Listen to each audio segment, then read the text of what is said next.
in front of everybody. Well, I've said for repeat some of them. So good afternoon, everyone.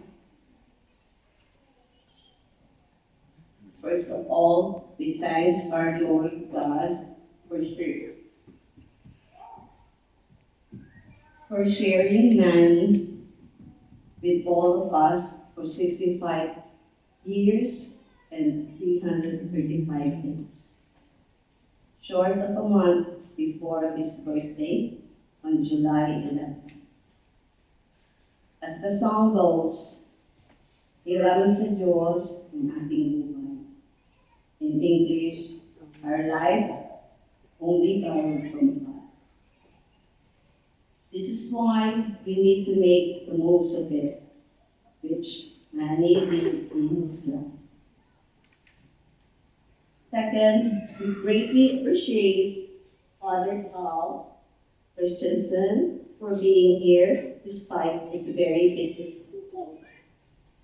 Father Carl, thank you so much for saying yes and officiating Manny's funeral mass. I could imagine Manny's feeling so special right now because of your presence. Thank you for all your prayers. And thank you very much, family, relatives, friends, classmates of Manny, our BLD family, for spending time with Manny, especially in the past month and few days of his life. The parishioners have been praying for him, always asking me, "How is your husband?" Thank you so much for all your love, care, support, and most especially the prayers through the years that he was sick. That helped a lot, especially during the hard times. To Manny's nurses and caregivers and owners of the other family homes who devoted their time taking good care of him. Maraming salamat. I know some of you experienced or are experiencing a loved one with dementia or Alzheimer's. As I always say, they may be physically healthy, but not mentally, which was challenging and difficult. But with all your and our prayers, and truly with God's help, Manny was able to slowly go through dementia for 11 years. Yes, those were painful years for him, for both of us, and for our family. But I thank God that I was able to take care of him to the end. Our sons with him and my grandsons in the last moment. Only God knows what were within Manny's mind and heart. That period is the mystery of his love for Manny and for us, and as a couple and family. Now, a little throwback. Please stay with me. Our life together started along the street of our school, S. Del Rosario Street, as it is called in Manila. Manny's grandfather lived nearby. One time, Manny was passing by on his bike while I was waiting by our car. He stopped and said, in Tagalog, Miss, pwedeng makipagkilala. In English, it said, Miss, may I know you? I was third year high school or grade 9 at that time. Next day, our driver handed me an envelope and said, the guy yesterday handed it for you. It had a sweet smell perfume. That was the first of a whole box of letters, because through the years, we've been writing letters, especially when I was away working here in the States, and he was in the Philippines for our son. We did not have any regrets getting married at a very young age. And we even, and as young parents, we were helped by both our families. Manny and I lived through ups and downs for 46 years, together with our children. These last 25 years here in the States. Manny was a husband and a father with a dream and direction for our family. He had his own way of expressing to us his love and faithfulness, with his temper balanced with a strong sense of humor. For some years, while I worked here, Manny sacrificed and assumed the double role of a father and a mother, bringing up 2 boys at first, then became 4. Then, that wasn't at all easy. Manny was a loving and caring father, yet a disciplinarian to his sons. He was a man of principle, which he inherited from his parents and grandparents. He grew up and studied in a Catholic school, so he made sure our 4 boys would also grow up as a fine gentleman in faith and in good character.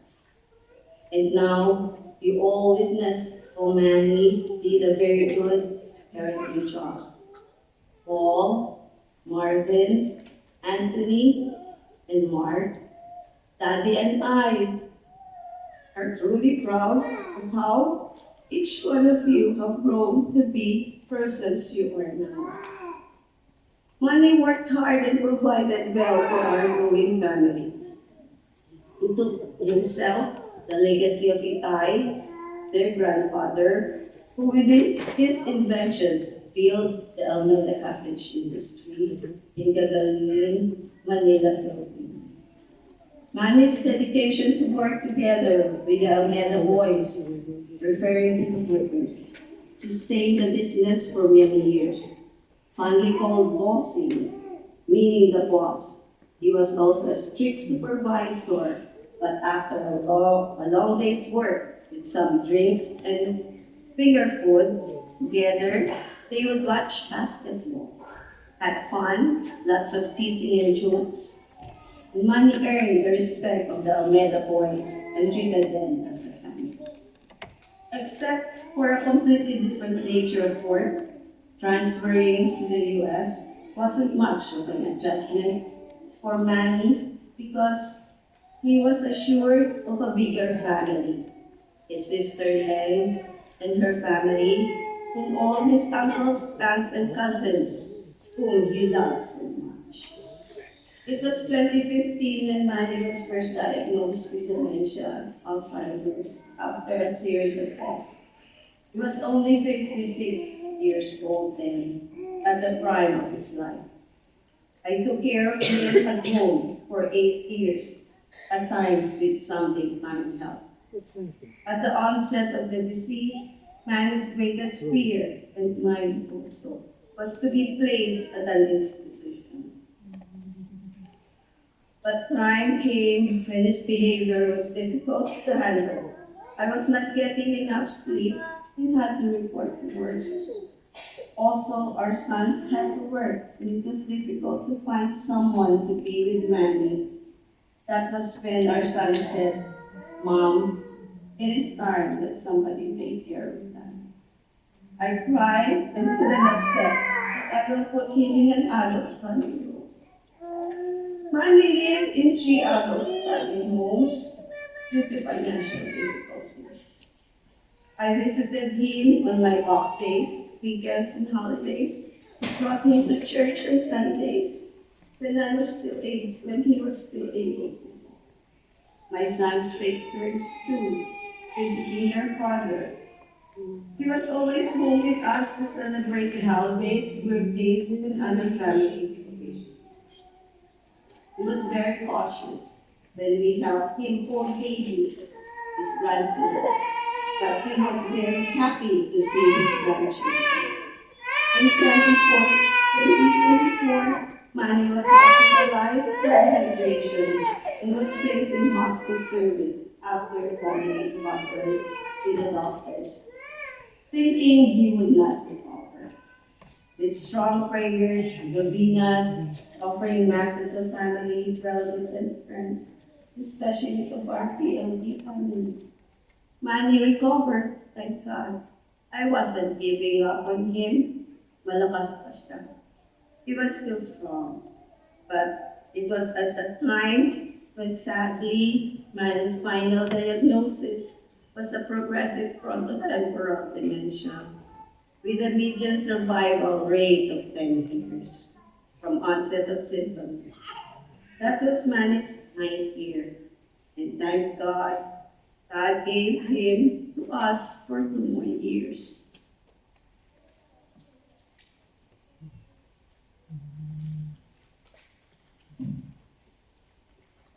On this last hospitalization, after we arrived from the Philippines, Manny was unable to swallow. He couldn't eat solid foods anymore. Couldn't chew, unable to drink. Coupled with pneumonia, once again, we had to decide to put him in hospice care. It was very hard to see him slowly deteriorate. He used to be 165 pounds, went down all the way 116 pounds before we left for the Philippines. It was only 100 or less pounds lost from until the end. Manny suffered, but in that suffering, he was alone with God, and so in Jesus' divine mercy, Manny passed into history. Yes, in his lifetime, Manny lived his life to the fullest in those years of illness. Dementia humbled him, taught him how to say, "I'm sorry," and to be malambing or tender. In his condition, Mary also taught us patience, to hold on to Jesus' words. "Come to me, all you who labor, and I will give you rest." Matthew 11, verse 20. Daddy, as I call him, tapos na ang paghihirap mo. No more suffering. As the saying goes, the memory may forget, but the heart will always remember. In your heart, forever, bring with you our love, as you will always bring in our heart. Please say hi to all our relatives, friends, our BLD family in heaven. Special hugs to Papa, Mama, Kuya, George, and my daddy. Honey, Daddy, I love you very much, and I will miss you so much. You will meet again. Thank you.